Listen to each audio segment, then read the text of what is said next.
Katie Powell has been playing hockey her whole life. Currently, she plays for a AA girls travel hockey team.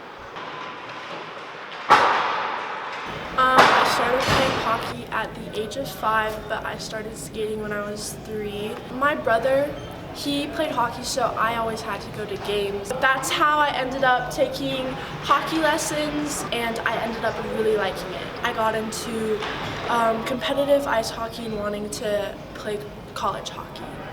Her love for hockey has not come without hardships.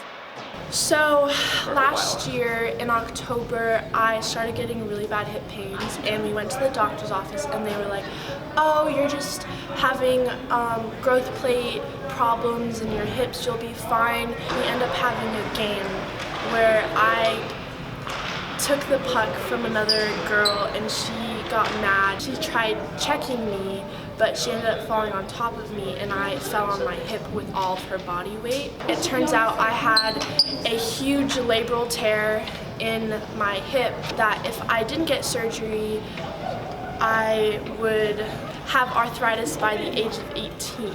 It was supposed to be a 2-hour surgery, but it ended up being 5 hours. It turns out after another MRI, I had an even bigger one on my left hip.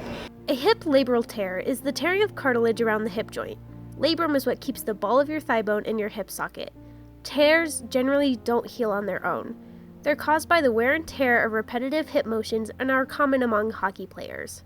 There was a point where my doctor came out of my surgery and told my parents that I should never be skating again. There's a possibility where I could re-tear both my labrums and he wouldn't be able to fix it again.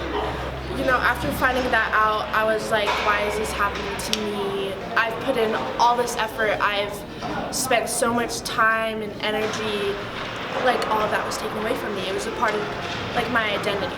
I felt really empty.